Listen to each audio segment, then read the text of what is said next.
Greg Coker. Over the last 25 years, Greg has worked for and consulted with some of America's top organizations and leaders.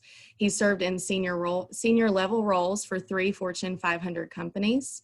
And just to name a few organizations that have benefited from Greg's leadership development programs, that includes AT&T, Embassy Suites, General Motors, Paul Mitchell Salons, State Farm Insurance, hundreds of school systems, colleges, as well as nonprofits and numerous government agencies.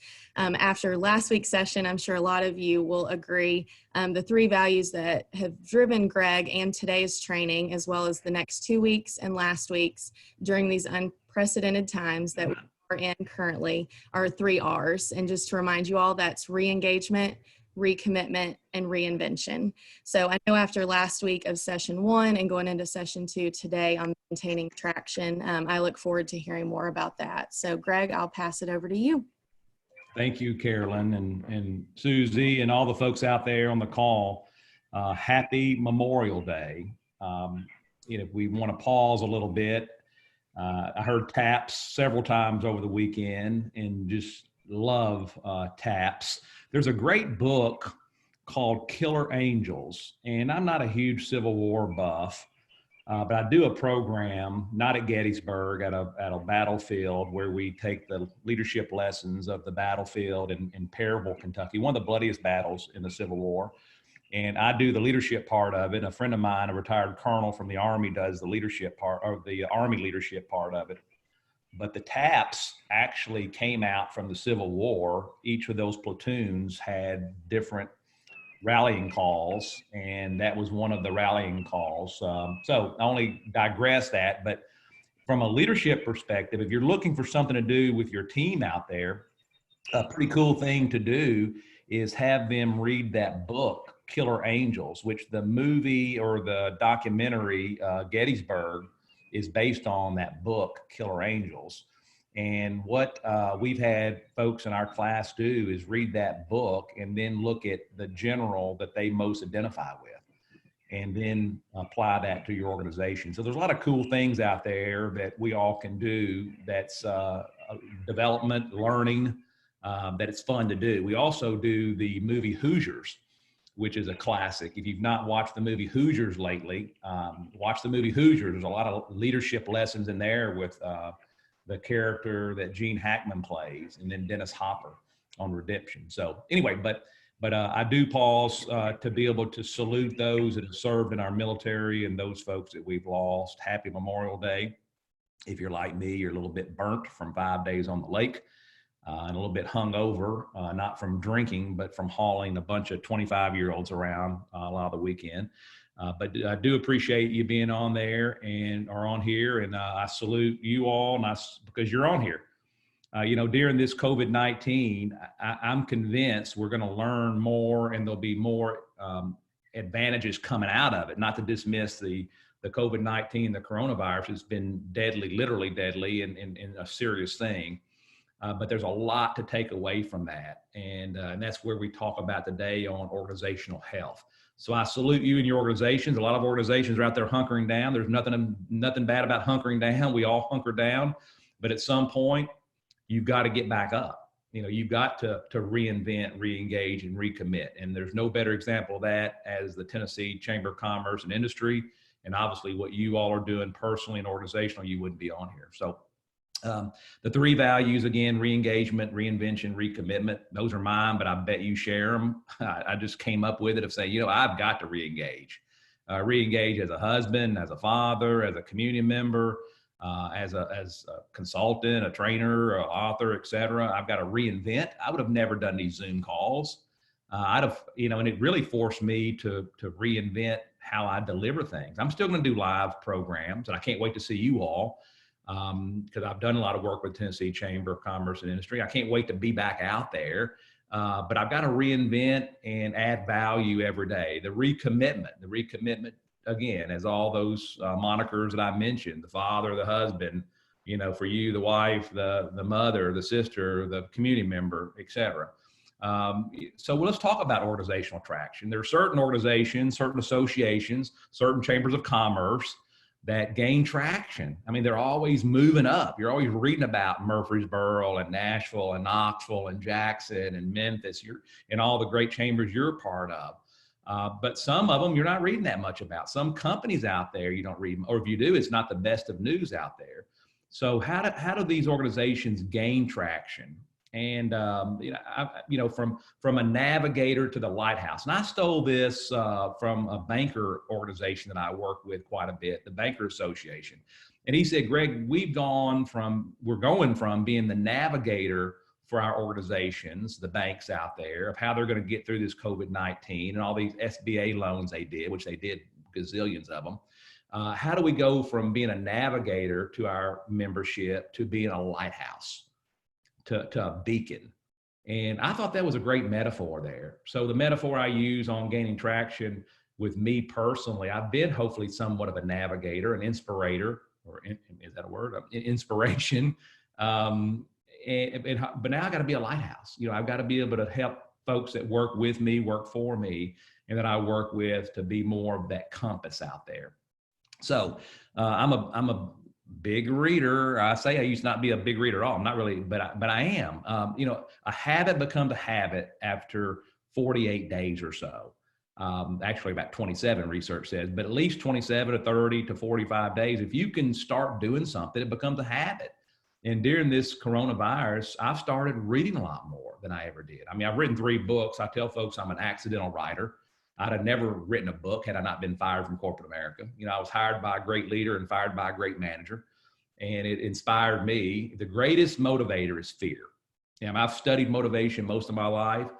The greatest motivator is fear. When you don't think you're going to be able to provide for your family or eat, that's a motivator. And that's probably true with this coronavirus and what we're, fear.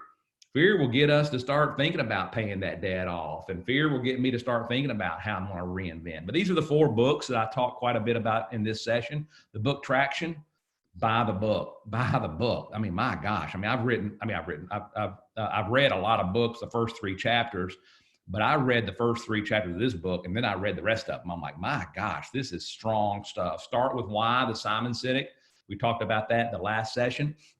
We'll talk a little bit about that today. Again, the 4 disciplines of execution, 4DX. I work with a company, a Caterpillar dealer, that has totally changed their culture on 4DX. They actually changed their culture on Traction and 4DX. And we'll talk a couple about those concepts. An oldie but goodie, The Good to Great by Jim Collins, the bus metaphor.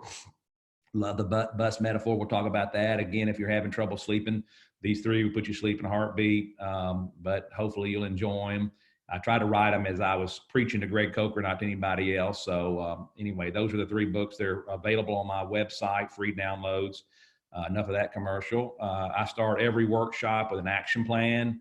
And again, I would challenge you to go ahead and write that action plan down for you right now. You might have 3 action plans. You for sure have 1. If you're an employee of a company, you're going to have 1 as an individual. You might have 2, because if you lead teams, then you may have 2 action plans. If you're a senior level leader, you're probably gonna have 3 because you're thinking about what do I need to do as a result of maybe hearing some of the concepts Greg's talked about as an organization, some team, the individual. So let's go ahead and get started on the book Traction. And good writers borrow, great writers steal. T.S. Eliot said it, I stole it. But it's hard to reinvent. I mean, there's no really new tools out there, only new applications. And at 55 years old as a leader, I've seen this before. I've actually consulted on a lot of these concepts, but when the book Traction came out and I saw that in that nice little model there, I'm sitting there going, that's pretty good. And we learn from models. And so we'll talk about the 6 components, vision, people, data, process, traction. How do we gain that traction? What are the issues? So hopefully you'll enjoy that metaphor there. Successful companies, sort of in summary of the book, successful companies operating within a crystal clear vision that is shared by everyone. So the key question I'm asking you this morning is, do all of your employees understand your vision? If you were to ask them, what's the why? The what, they know the what. Well, I work for a chamber of commerce. Well, that's great. You do great work. That's the what. There's a lot of good chambers of commerce out there. What's the why? Well, the why I do it is for economic development, for industry, to help people. You know, my wife's uncle, he was like an uncle to me because I knew him for 30 plus years. Over his casket, the country preacher looked down and said, "This man was probably responsible for over 10,000 jobs in this community. And the greatest gift you can give a man or woman is a job." That's profound. He was an economic development person. He was a Chamber of Commerce guy. He was in the economic development. He worked with TVA. He understood the why. And that minister, as he looked down at that casket, definitely understood the why. So the key question with your employees out there, and there's probably no greater time and more opportune time right now to talk to your employees about the why, the vision. They have the right people in the right seats. That's the people component. Again, going back to the good to great, the bus metaphor, get the right people on your bus. That's recruitment. Get the right people in the right seat. That's alignment. Get the wrong people off your darn bus. That's just the right thing to do. But can you do that with their self-esteem intact? The guy that got me off his bus, he tried to protect my self-esteem. Didn't do the best job of it, but he was the driver of the bus. He had every right to do that. We just didn't, everything just didn't line out with my personality and his personality. So you've got to get the right people in the right seats. Number 3, that part of the component, you've got to have a pulse on your operation by watching and managing a handful of numbers on a weekly basis.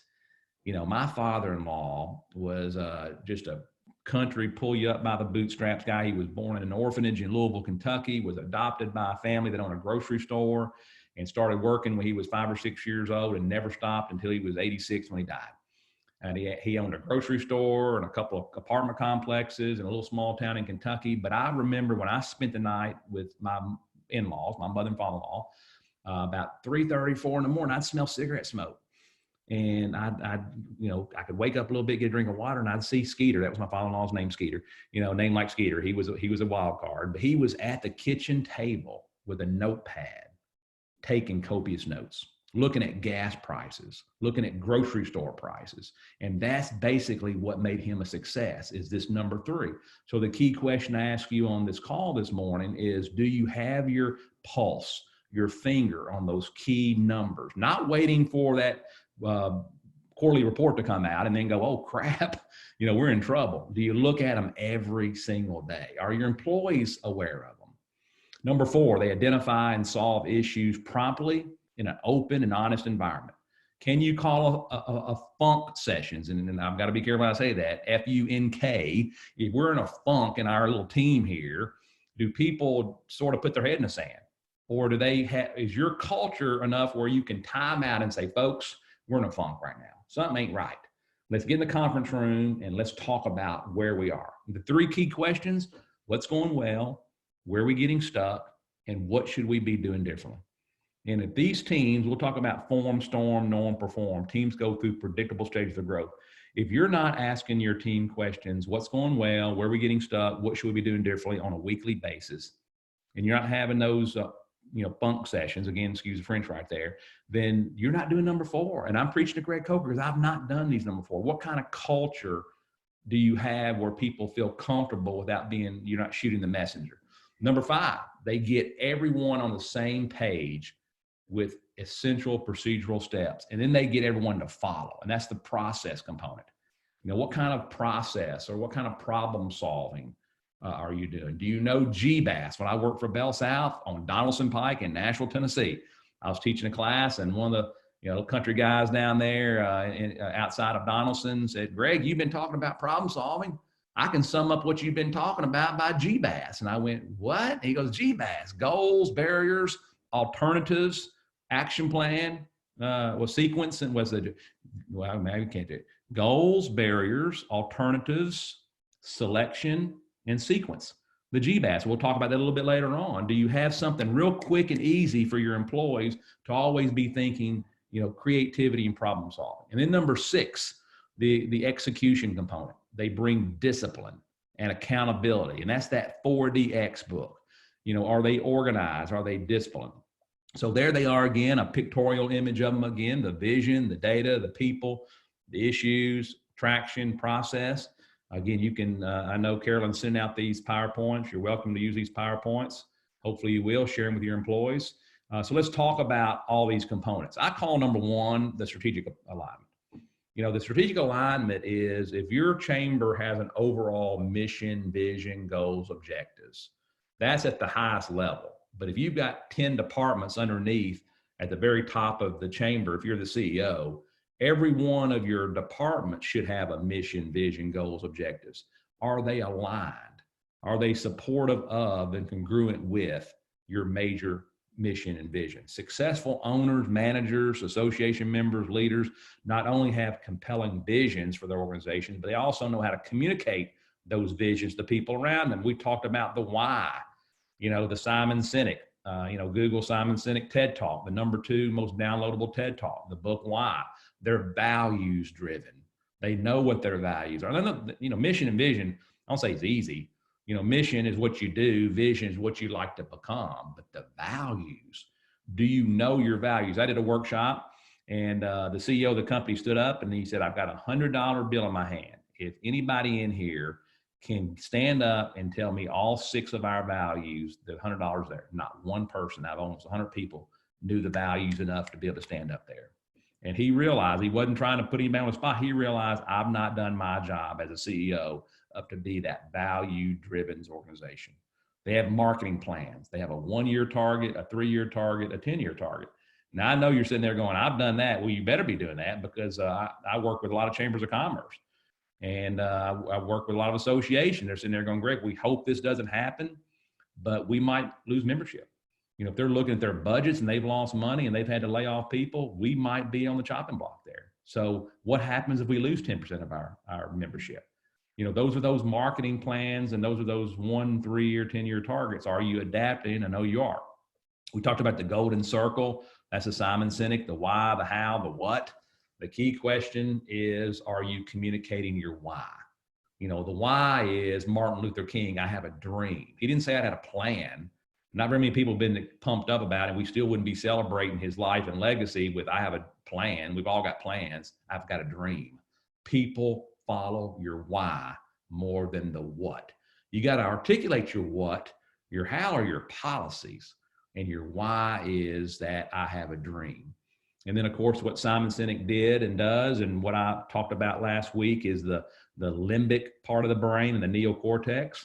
During crisis situations, we typically go to the what, we go to the neocortex, we go to logic, we hunker down, which is important. But during these times of crisis, we've got to go to the why. We've got to go to the limbic. The limbic part of the brain is the emotion part of the brain. Again, not political at all, please, not political at all. I'm a social scientist. I studied Trump. I studied Obama. I studied Jimmy Carter. I studied all of them. And they all have assets. They all have liabilities like all of us as leaders. But one thing that George Bush demonstrated here after 9/11 was the why.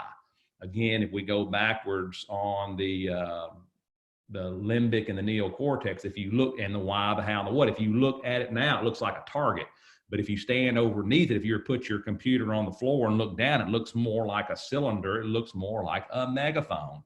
Well, guess what? The why is at the very top. It's the smallest part, the most important part, but that's where, as a leader, you're the 1 or 2, 5 people, your senior leadership, they're the what. The middle is the how, your policies. The biggest part of that megaphone is the body. It's the what. It's your employees out there. But as a leader, what type of job are you doing of articulating the why? Again, I'm convinced there's a lot of mediocre supervisors out there in the country that will turn out to be great leaders because of COVID-19 and the coronavirus. George Bush, again, not political. He probably would have been a decent president, but 9/11 made him a great president because he responded appropriately. You don't pick history, history picks you. The number 2 part, the people part. Ideally, everyone operating within their unique ability. What is unique ability? I'd never heard that term before. Unique ability is basically, for me, what I'm doing right now. It took me, 40 plus years to basically, and I actually ended up getting fired over it, or not get fired over it. It took me being fired to be able to get to my unique ability. I knew what my unique ability was. I just wasn't always 100% sold out on it. But once, again, fear is the biggest motivator, I had to ask myself, what do I want to do every single day? What do I want to get up and just cannot wait to get out of bed to do, is what I'm doing now. That's my unique ability. And I understand in a lot of situations, people can't always have that. But ideally, if you can help your people, that's the people component, is to be able to find and to execute their unique ability. What about engagement levels? Gallup does this poll every year. If you've ever been in my workshops, I talk about it ad nauseum, is 26% employees are fully engaged. They're you. You wouldn't be on this call this morning. 26% of organizations out there are just sucking every bit of knowledge they can. That's your organization. 55% of employees, they're partially engaged. They're good employees. They may get on this call eventually. They may hear about this call. But they're just not pumped up about it right now. They're good employees. They come to work on time. They give you a decent day's work. They leave on time. With 26%, they see cathedrals. They're committed. 55%, they're more looking at the wall. They get tunnel vision sometimes. It's more compliance. Good employees. 19% based on this Gallup poll are totally disengaged, and you get bricks at best. And I've told folks, I was on a podcast last week, they said, Greg, the companies you work with, what are you noticing? One thing I'm noticing is the 19% will no longer be tolerated. After this, if you've been working from home and you're like, oh my gosh, I appreciate my job more than I've ever appreciated, then guess what? You better get your butt out of the 19% and get to 26%. And again, I'm not pointing the fingers at anybody's call, but I think companies, I know companies are going to be a lot less tolerant of the 19%, maybe the 55%. But guess what? It's a two-way street. These companies out there have to realize that maybe we need to change our policies. Maybe we need to let them work at home one day a week, because they've been more productive at home than they were at the office very often. I know a lot of companies that I work with, that you work for, you can't have people working at home every day or even at all. I understand that. But in situations where you maybe can be a little bit flexible, then that's going to be a big change. What about the bus metaphor? Good to great, right people on the bus. That's recruitment, that's selection, right people in the right seat. That's unique ability. And going forward, when you're recruiting people, when you're interviewing, you better make sure they're in the right seat. They're going to be in the right seat, and then the wrong people off the bus with self-esteem intact if possible. My metaphor here is, if you go to Walmart and you see someone your company had to let go and you turn the other way, you probably did the wrong way. And I work with a lot of companies on helping them do the right way. I mean, you've got to make sure, give them some time to listen, it's not going to work, Greg. In the next 2 to 3 months, you need to transition, pay off some of these bills that you've got. If you've got any, start interviewing. I'll give you some time to interview if you need to outside the company, but in 3 to 6 months, you need to get off the bus and do it your own way.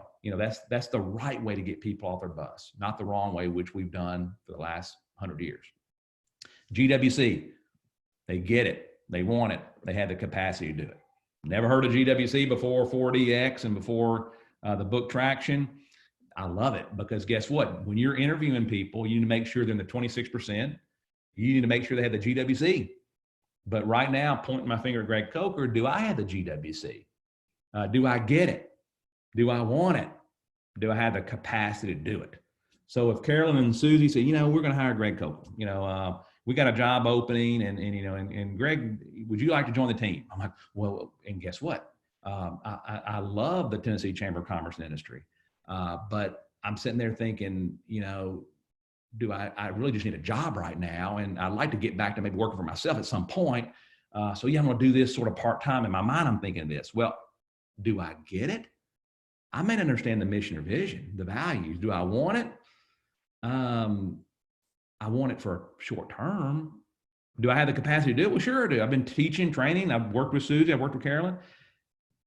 I shouldn't be hired. I may have the C, I might have the G, but do I really want it? And looking at yourself out there, and I've been guilty of not having the G and the W to C. When you're interviewing folks out there based on the book Traction, the people component, you've got to make sure they get it, they want it, and have the capacity to do it. If they don't, then you shouldn't hire them. 4 scenarios they talk about here. Right person, right seat. That's the ideal. Right person, they share your values. Right seat, they're operating with their unique ability. Number 2 scenario, they're the right person, they share your values, but they're not in the right seat. Now, how many have been in that situation before? Or you've hired people. The number 3 scenario, wrong person, doesn't share your values, but they're operating in their unique ability. You hire that CPA, you hire that engineer, you hire that trainer because they're good at what they do. They're great at what they do. but do they really understand your mission, your vision? Do they get the why? They may understand your what, but they don't get your why. And then number 4 is a no-brainer there. Wrong person, don't share your value, and they're not operating their unique ability. You know, your neighbor's best friend's cousin talked to you about hiring them, and he needed a job or she needed a job, and you hired them. I mean, how many have had situations of that in your company, unfortunately? So you've got to ask yourself, what scenario are you most likely to work in your company? Number 3 component, the data, the metrics. The best leaders rely on a handful of metrics to help manage their business. Right now, as a leader in your company, could you name those 3 to 5 key metrics in your organization? This enables you to have a quick pulse on your business, predict future developments, and quickly identify when things have fallen off track, opposed to waiting those bad numbers in that quarterly statement. And right now, it's probably a never better time to sit there going, what happens if we lose 15% of our membership? You know, do we have that money in a little rainy day account to be able to pull out right there? What happens, Greg Coker, if I lose a key client? You know, have you paid things off? What happens? You know, what happens all around? I mean, those are the data, the metrics. The 4th component are issues and obstacles. You know, barriers that must be identified and faced to execute your vision. You got to smoke out those issues that have been holding you back. And guess what? You may not see them as a senior leader. Are you creating a culture in your organization where people can call those bunk sessions and say, listen, we need to get in the conference room. You know, something ain't happening, nothing right here. What? Come on in. Well, tell me about it. I mean, what kind of culture do you have? List, combine, categorize, prioritize, problem solve, action plan, hold accountable. That's sort of a process that I use. That's the GBAS that I've talked about. You know, the G is the goal in the form of a question. That's the goal. The barriers, brainstorm, what are the barriers that are keeping us back? That's the G, that's the B. The A is alternatives. That's sort of brainstorming. That's the list part of it. Then at some point you start combining, categorizing, prioritizing. But then that's the first S is you've got to start selecting some of those key brainstorms. And eventually you've got to start selecting them. You've got to start sequencing. That's the problem solving. That's the action plan part of it. Create an open and honest culture where people feel safe to speak the truth and voice their concerns. So the process, your process is the way you do business. You will not get your company to the next level by keeping your process in your head and winging it as you go. Now, how many of you all work with folks, maybe the owner of the company, she started the company or whatever, and it's all in her head, it's all in his head. In state government, we used to call it, when I worked in state government, it was institutional knowledge. You know, what happens when those folks retire? It's all in their head. You better be mentoring other folks and making sure you sit down with her or him and say, hey, what do you look, what are those key metrics you talk about? You know, what are some things you do every day before he or she retires or gets away? They document the way you want everything done in your business. Let's talk about key cycles of service and key moments of truth. This is your cycle of service. And this is from the book, what is that book? Creating Extraordinary Customer Service. It's on key cycles of service. And it looks like if let's say, you're Delta Airlines. And Delta Airlines, if you're Delta Airlines, you've got a key cycle of service, but you're putting yourself in Greg Coker's shoes. So let's say that Greg Coker decides he wants to travel again. And I'm thinking about, well, I've got to go to Atlanta. I know Delta Airlines has an Atlanta flight. So what do? I go to Delta. Do I go to delta.com? Do I call the 800 number? So that may be that first circle right there. What's the next step? Well, do I get a live voice? Do I have to stay on hold for a long time? I called Delta a couple months ago and says, you know, you don't have to stay on the line the whole time. We will call you back. Just leave your number. Well, that's the key moment of truth. We'll call you back in 15 minutes. Guess what? They called back in about 13 minutes. So boom, that's the next cycle of service. And then I get my ticket, a cycle of service, key point. Then I go to Nashville B&A Airport. That's parking. Well, you may be saying, well, that has nothing to do with Delta because that's more B&A. Well, do I judge Delta Airlines on how I park at Nashville Airport? You bet I do. So they're looking every cycle that the customer has to go through. The key is you got to put yourself in the customer's viewpoint. So if you're a Chamber of Commerce out there, are you looking at every dot out there, every step Greg Coker has to go through to join your chamber? Every step that someone has to do to be able to get your programming, and then list the key moments of truth. So this is the same model. It is basically those two red dots are where Greg Coker, if he's trying to get to our chamber and we goof up on these two steps, he's going to go ballistic. Now for Delta Airlines, one might be, the ticketing. If I don't get my ticket in the mail, or if I don't get an email, or the parking at BNA or gate agents or whatever, you've got to identify all of them, but you've got to identify which one are the key moments of truth. That if we drop the ball on these 2 out of 10 or so, we're going to be in bad trouble. So the 6th component is discipline, accountability. How do we execute? So this is from the book 4DX. Discipline number 1, focus on your WIG goals. Never heard about WIG goals. What he talks about there is your wildly important goal. You got all kinds of goals, which are your WIG. And he used the example of an air traffic controller, talking about Nashville Airport again. You've got the air traffic controller, that's you. And you got a bunch of stuff in your organization. You got a bunch of stuff in your chamber going on. You got one airplane that's taking off. That's important. You got one that's sort of circling around the airport. That's important. You got one on the tarmac trying to get to runway 15. He thinks, she thinks they all think they're the most important. Which one's the most important?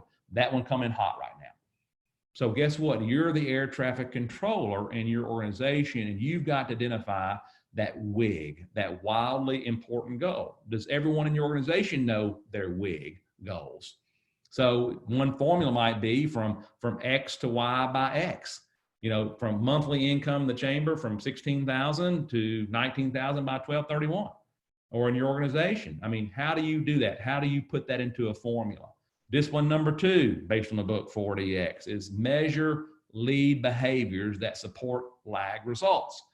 And a lag result would be me losing 25 pounds. I mean, that's a lag result. That's going to, there's some lag time. If I start dieting today, then if I look at the scale every day for the next 15 days, I've only lost a pound or 2, then I'm going to get pretty depressed. But I need to be able to measure those lead behaviors. Maybe cut the bread out. You may maybe drink more water. Those are the lead behaviors, and that's a discipline, is to be able to measure your company's lead. How many calls have I made today? As a chamber of commerce, I've belonged to 3 or 4 of them. And guess what? The really good ones out there are calling their members saying, Greg, we're just checking in on you. Do you need anything? How you doing? Your family doing okay? Wow. Because guess what? If the lag result is retention, then the lead behavior is how many calls have I made today? Critical day-to-day activities. Discipline number 3, keep score. We play differently when we know the score. So do you have a scorecard up there on your company? Not to embarrass anyone, but to let everybody know your department, you didn't make it last week. Y'all got to kick it up a little bit. So do you have an office scoreboard? So on your office scoreboard, it might be, what's your WIG goals for your company? What are the lag, the major project? And then what are those lead measurements, those calls, those visits, those trade shows you're going to attend? Are you disciplined? And again, I'm preaching to Greg Coker. Discipline number 4, schedule weekly accountability talks. These are not boring 5-hour meetings. They're about 15 minutes max. Again, I do work with Caterpillar, a group that I work with. They have these weekly accountability talks. They have them weekly, and they last about 10 minutes. And they go around their office scorecard. I mean, they are disciplined. They do it every week, and their employees basically are making these statements. They sit around the table. This is what I said I would do. This is what I did. This is what I will do this week. And it's okay to say, this is what I said I'd do. Guess what? I didn't do it. Sorry, I got behind. But this is what I'm going to do this week. And it's accountability. Everyone being accountable to each other.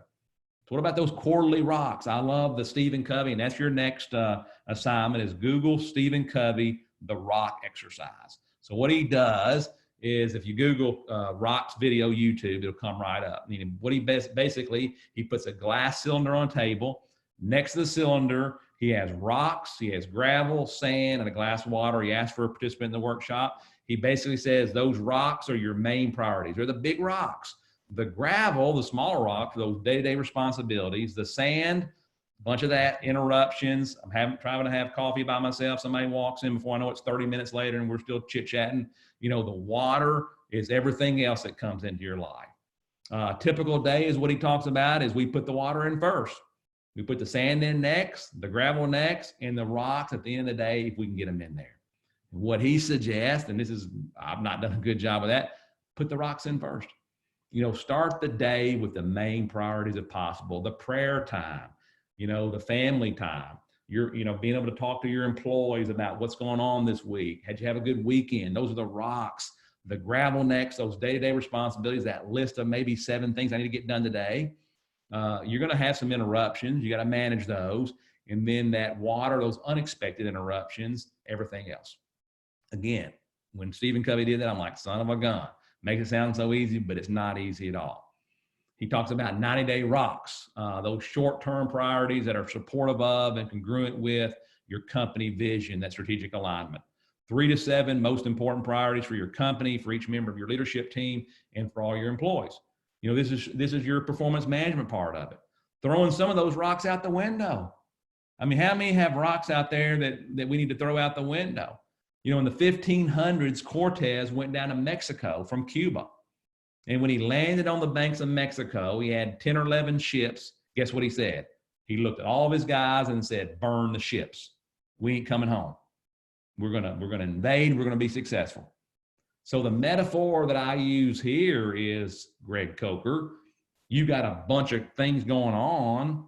Which ones are taking you as much time as the most important ones, but less revenue and not getting anything done in your company? That's a quote ship, unquote, that I probably need to burn. In most organizations I know, there's a lot of ships. What about personal stuff? Some things I've been doing as a family that just aren't working anymore, but we still keep hanging on to them because it's a comfort level. So again, I go back to the metaphor here, the 6 components, the book Traction. I'll end it right now. We'll tie it all together. So again, thank you all for being here. You all are the example of traction. All I did this morning, hopefully, is giving you a little bit of a model to say, these are the things that we're doing and we've got to continue doing. So you learn more from each other than you learn from me. Hopefully you've got some comments out there. Carolyn, I'll sit back here and let you all talk among yourselves or any questions you have for me. Thanks again for a great Tuesday. I almost said Monday, but it's a short week. Again, happy Memorial Day, and thanks for being on us. Yeah, thanks, Greg. And I know last week you were fine if we share the slides. I'm just going to ask you again, make sure that's okay. Heck yeah. Yeah, sure. Awesome. I've got a question, and then if anybody else while I'm talking wants to send them in the chat or just let me know, I'll unmute you. You had mentioned earlier in the presentation about engagement levels and the good to great. You do talk about this in your soft skills training. So I'm just curious, working from home and all these virtual meetings does kind of create an overlap, more of both personal and professional. What about some soft skills that you think we all could be a little more intentional working on while we're so virtual? It's a great question. There's hard skills and there's soft skills, and it's not or, it's and. And I'd be the first to say the most important for your business are the hard technical skills. You wouldn't be in business if it wasn't for the hard technical skills, the products and services. But absent those soft skills, very often our products, our services are slower to market. Our teams are not nearly engaged. They may be in the 55%, be in the 26%. So I think what I've been good about and bad about, as I've been so focused on being perceived as essential and being perceived of contributing, that I may start out with the what instead of the why, or I may start out with the hard technical skills. Let's get on the call. Let's go. Everybody on, come on, let's go. We got, and I'm being a little bit dramatic of how I do that. I know I don't do that, but maybe I need to be reaching out to folks or giving folks a time for 10 minutes to shoot the breeze a little bit before we get started. And we talked about yesterday, just telling folks, hey, I'm scared too. I don't know what's going to happen. I think as leaders, we feel like, well, I'm a leader now. I can't show my emotions. One of my favorite movies, I love this movie, I hate this movie, is Saving Private Ryan. And if you remember that first scene, Normandy, and being a Memorial Day week, that's probably a movie I need to go back and rewatch, if nothing else, even though it tears me up to see that first scene. But if you remember, those guys in that amphibious vehicle were scared to death. You saw them saying the Lord's Prayer. They were kissing their crosses.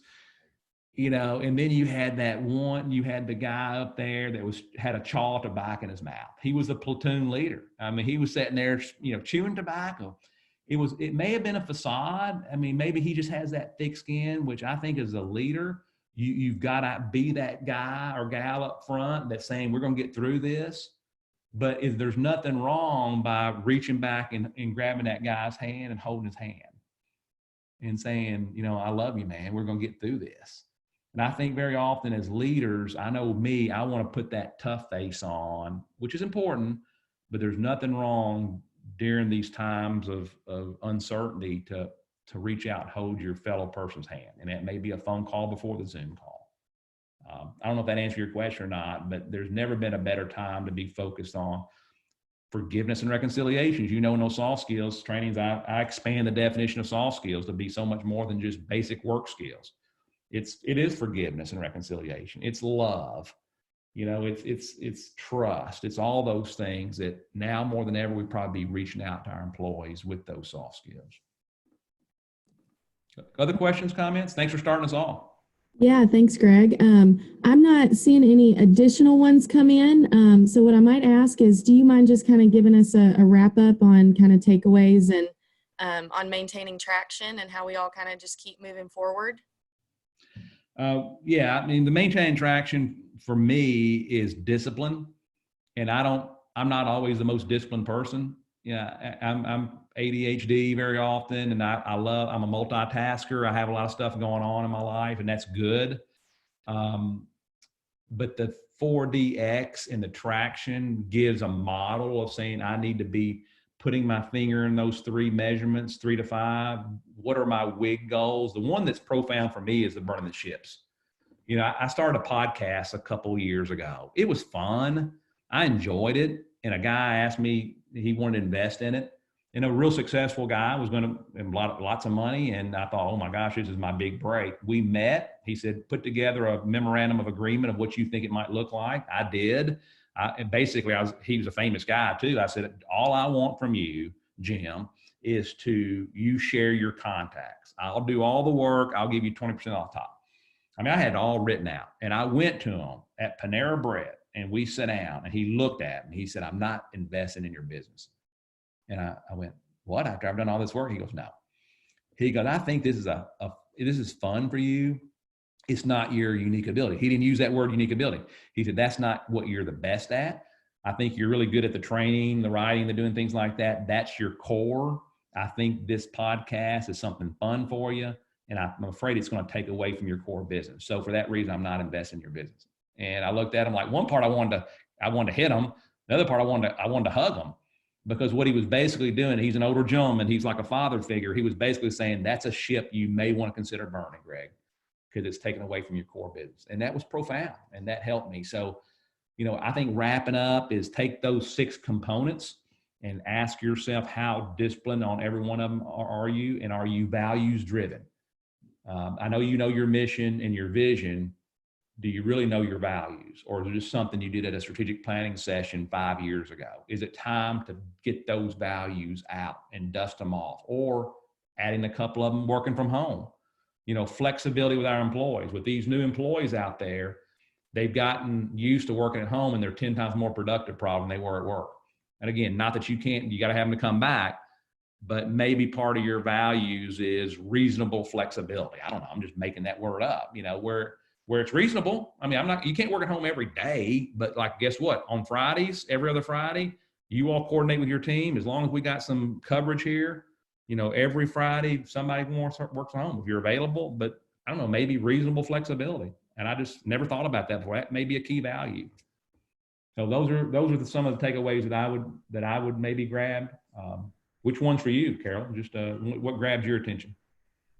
Yeah, definitely. I think given what we've all experienced the last 2 months, I think there's a lot of services maybe, or whether it's just emails that we've added, especially for our chambers and local chambers, that, Evaluating, do we continue that moving forward? How do we communicate? Because I know a lot of us are pushing stuff out every day. And, like you said too, we all want to show that we are essential. whether it be individually or with our organization. So I think evaluating that, and like you said, burning ships that maybe don't need to keep sailing, but keeping some of those that have added value and brought a lot. So that was kind of my big takeaway for sure.